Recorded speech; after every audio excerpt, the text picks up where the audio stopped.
தேமுதிக அங்கம் வகிக்கும் எந்த கூட்டணி அதுக்கு வாய்ப்பு தருவீர்களா? தேமுதிக அங்கம் வகிக்குதுன்னா அது ஒரு உண்மையில் எல்லாமே நாங்க பேசி முடிவெடுத்தான் கூட்டணி அமைப்போம்.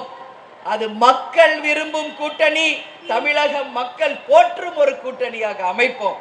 அந்த கூட்டணி மக்களுக்கு எல்லா வாக்குறுதிகளையும் நிறைவேற்றுவோம் அப்படின்னு இந்த நேரத்தில் சொல்லி, உங்களை நம்பிதான் இந்த கட்சி, உங்களை நம்பிதான் தலைவர் எங்களை எல்லாம் உங்ககிட்ட விட்டுட்டு போயிருக்காரு.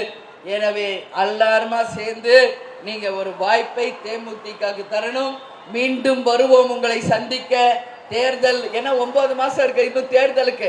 அதனால தேர்தல் நெருக்கத்தில் கூட்டணியோடு வெற்றி வேட்பாளரோடு வருவோம், உங்களை சந்திப்போம், உங்கள் கோரிக்கைகளை கேட்டு நிறைவேற்றுவோம் என்று உங்ககிட்ட உறுதியா சொல்றேன்.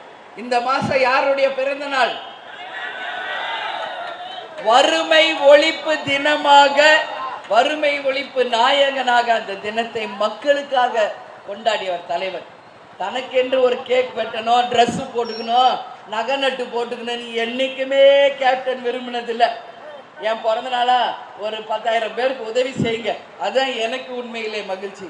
என்னை தேடி வந்தவங்களுக்கு அன்னதானம் வழங்குங்க அப்படின்னு சொல்லிட்டு தான் போயிருக்காரு. அதனால வறுமை ஒழிப்பு தினத்தை நிச்சயம் நல்லபடியா செய்வோம். அதே மாதிரி ஜனவரி 9 கடலூர் மாநாடு, அனைவரும் பெரும் திரளாக வந்து கலந்து கொண்டு அந்த மாநாட்டை தலைவர் அவர்களுக்கு நம் விசுவாசத்தை காட்டும் ஒரு மாநாடாக, மகத்தான ஒரு வெற்றி மாநாடாக நீங்கள் அனைவரும் அமைத்து தரணும். செய்வீங்கல்ல?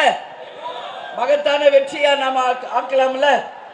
அதனால எல்லாரையும் பார்த்து நான் கேட்டுக்கிறது, தைரியமா இருங்க, உறுதியா இருங்க. நம்ம கட்சி தலைவர் எதுக்கு ஆரம்பிச்சாரோ அந்த இலக்கை உங்கள் அந்நியார் அடைந்தே தீர்வேன் தீர்வேன் தீர்வேன் என்று கூறி